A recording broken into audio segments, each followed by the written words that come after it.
Hey, this is a Mathketeer here to show you how to factor by grouping. When you factor by grouping, you need to take the GCF, or greatest common factor, out of the first two terms and the second two terms.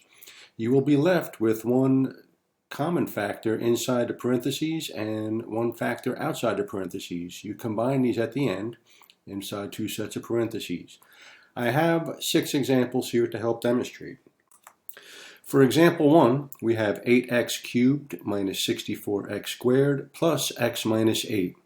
We take a look at the first two terms, 8x cubed minus 64x squared. 8 and 64 are common, so we can take an 8. We have x cubed and x squared. We can pull out an x squared. And what's left is x minus 8, right? Plus x minus 8. We could put that in parentheses as well.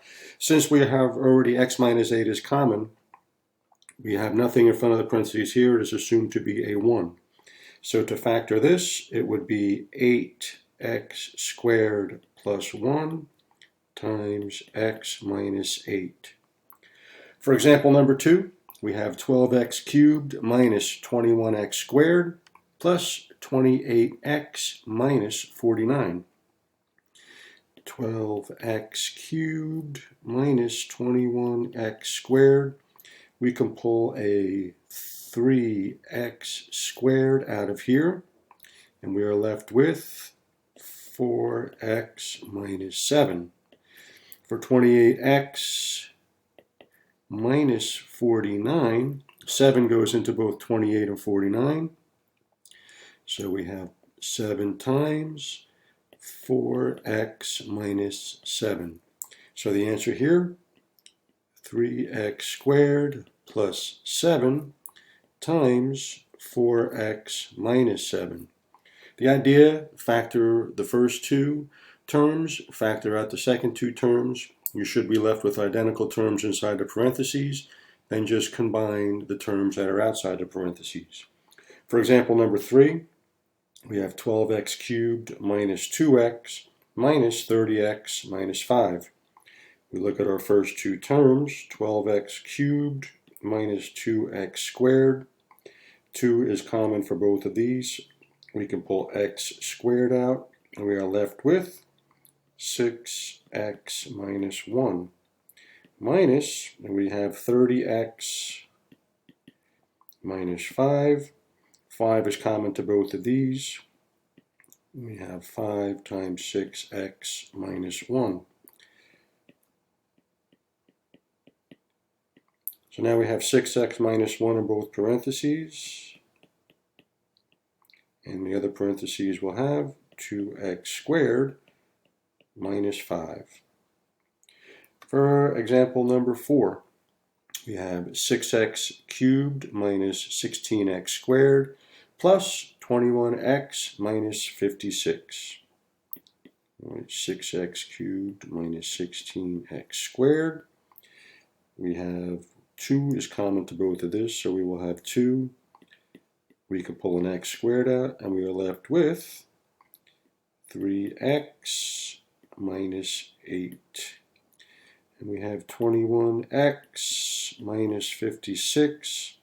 7 goes into both of these. We have plus 7 times 3x minus 8. So we have 3x minus 8 in both parentheses. That will fill the first. And then 2x squared plus 7 for the second.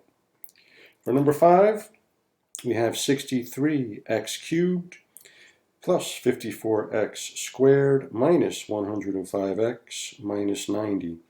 Now notice that all 4 of these numbers are divisible by 3. So we're going to pull the 3 out, and that will leave us with 21x cubed plus 18x squared minus 35x minus 90. We will factor the first and second set of 2's here.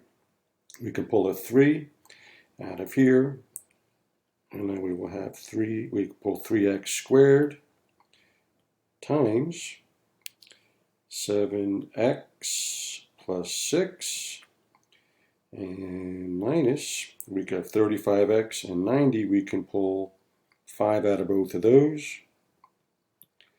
We are left with 7x plus 6. And our final answer here will be 3 times 7x plus 6 times 3x squared minus 5. For example number 6, we have 25x cubed plus 5x squared plus 30x plus 6. So we have 25x cubed plus 5x squared. We could pull a 5x squared out of both. We are left with 5x plus 1. And then we have 30x plus 6. We can pull a 5 out of those, or 6 rather.